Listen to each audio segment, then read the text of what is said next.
नमस्ते दोस्तों, ये रील मैं मीडिया के बंधुओं के लिए बना रही हूँ क्योंकि मैंने कुछ प्रोटेस्टर्स को जो कि गटर छाप, अनैतिक, अश्लील बिहेवियर सड़क पर बच्चों के सामने, बुजुर्गों के सामने, महिलाओं के सामने डिस्प्ले कर रहे थे, उसको नॉर्मलाइज करने से मना किया है कि we do not accept this in this society. हम लोग नहीं चाहते कि हमारे घर के बच्चों को कोई जो है अपनी अश्लील हरकतों से जो है टाइम से पहले सेक्सुअलाइज कर दे। हमारे घर के बुजुर्गों के सामने जो है हमें शर्मिंदगी महसूस, हम नहीं इस तरह का बिहेवियर एक्सेप्ट करते हैं, उसको नॉर्मलाइज नहीं होने देंगे। तो मीडिया जो है मेरे खिलाफ गैंगअप कर रही है और ये नहीं बताएगी कि जैसे स्काई रूट जैसे स्टार्टअप की मैंने कितनी बड़ाई की, हमारे देश के जेनजी जो हमें इतनी ऊंचाइयों पे लेके जा रहे हैं, नीट के छात्रों को मैंने खुद स्वयं जो है कितनी बधाई दी। और ऐसे बच्चे जो कि अपने परिवार की जिम्मेदारियां उठा रहे हैं, हमारी टीम में भी ऐसे बच्चे हैं, हमारे घरों में रिश्तेदारी में भी जेनजी भाई बहन हैं जो कि हमारे बड़े काम संपन्न करते हैं, लेकिन कुछ चंद फॉलोअर्स के लिए और चंद कमेंट्स के लिए और कुछ लाइक्स के लिए ये मीडिया वाले इतने ज़्यादा बिक चुके हैं।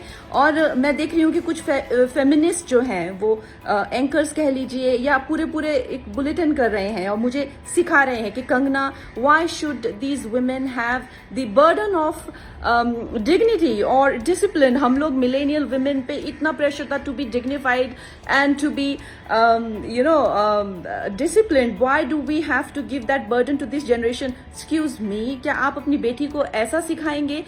डिसिप्लिन में रहना या मर्यादाओं में रहना कोई चॉइस नहीं है। भौंडा प्रदर्शन तो हर कोई करना चाहेगा, लेकिन अगर आपको समाज में रहना है और संविधान के हिसाब से आपको चलना पड़ेगा, जिसका मतलब है कि आपकी आजादी वहां खत्म हो जाती है जहां मेरे नाक और कान शुरू होते हैं। तो आप भौंडे बनकर सिर्फ अपने कमरे में रह सकते हैं। बाहर आकर आप मेरे आराध्य, चाहे आपको मेरे माता पिता के लिए कोई सेंटिमेंट ना हो, मेरे घर के बच्चों के लिए कोई आपको भावना ना हो, उसका मतलब ये नहीं है कि आप उनको सड़क पर सेक्सुअल गालियां देंगे, उनके मान को हानि करेंगे। मेरे आराध्य, मेरे भगवान हो, चाहे मेरे नेता हो, प्रधानमंत्री जी से जो है लोग उनको एग्जाम बडी कहते हैं बच्चे, उनके साथ में कितने लोगों की भावनाएं, कोई उनको लीडर मानता है, कोई उनको दोस्त मानता है, कोई उनको परिवारजन मानता है, कोई उनको भगवान मानता है। उसी तरह से आप किसी की फीलिंग्स हर्ट नहीं कर सकते हैं। ये कोई कूल बनना नहीं है, ये एक बेसिक सिविक सेंस है और अगर आपको ये नहीं आती है तो आपको सीखना पड़ेगा।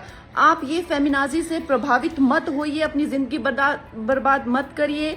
इस भौंडेपन को सिर्फ और सिर्फ आप अपने कमरे में डिस्प्ले कर सकते हैं। बाहर जाके आपको मर्यादा में रहना पड़ेगा ना, या आप वर्क प्लेस से निकाल दिए जाओगे। आप कभी भी कोई संबंध, परिवार वाले भी आपको भौंडापन नहीं झेलेंगे, तो आपके सामने एक डेड एंड के सिवाय अंधकार वाली जिंदगी हो जाएगी।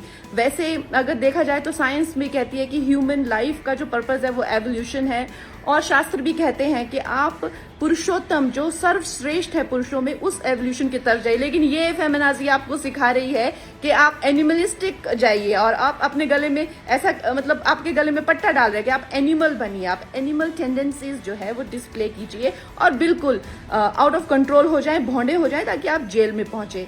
आपको डिसाइड करना है कि आपको कौन अच्छे से गाइड कर रहा है और कौन आपको सही दिशा बता रहा है। मैं यही कहूंगी जो मैंने अपने बड़ों से सीखा है और जिन्होंने मुझे गुरुओं ने जो मुझे ज्ञान दिया है वो यही है कि ये हमें जो जीवन मिला है वो इवॉल्व होने के लिए मिला है, रिग्रेस होने के लिए नहीं मिला है एनिमलिस्टिक टेंडेंसीज में। सो आप प्लीज इवॉल्व होइए और सबको गुरु पूर्णिमा की बहुत शुभकामनाएं।